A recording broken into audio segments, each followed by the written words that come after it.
सातौ बहिनिया के मोहनी मूरतिया चुनरिया ओढ़ के नाम मैया बैठ बिच मंदिरवा चुनरिया ओढ़ के नाम मैया बैठ बिच मंदिरवा हो चुनरिया ओढ़ के नाम सब कत दिहलु मैया महलाया टरिया हो कि अपना बसलु ना मैया नीमी के पेड़वा हो कि अपना बसलु ना मैया नीमिया के पेड़वा हो कि अपना बसलु ना सब कत दिहलु मैया महलाया टरिया हो कि अपना बसलु ना मैया नीमिया के पेड़वा हो कि अपना बसलु ना मैया नीमिया के पेड़वा हो कि अपना बसलु ना सात बहिनिया के मोहनी मूरतिया हो चुनरिया ओढ़ के नाम मैया बैठ बिच मंदिरवा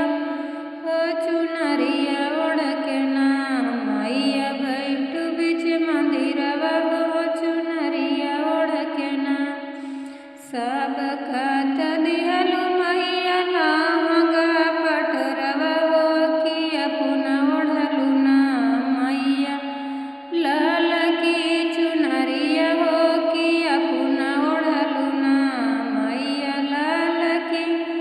चुनरिया हो कि अपना ओढ़लु ना सब कत दिहलु मैया लहंगा पटरवा हो कि अपना ओढ़लु ना मैया लाल की चुनरिया हो कि अपना ओढ़लु ना मैया लाल की चुनरिया हो कि अपना ओढ़लु ना सात बहिनिया के मोहनी मूरतिया हो चुनरिया ओढ़ के नाम मैया बैठ मोरे मंदिरवा हो चुनरिया ओढ़ के नाम मैया बैठ बिच मंदिरवा हो चुनरिया ओढ़ के नाम सब कत दिहलु मैया हाथिया गढ़वा हो कि अपना लिहलु ना मैया बाघवा सवरिया हो कि अपना लिहलु ना मैया बाघवा सवरिया हो कि अपना लिहलु ना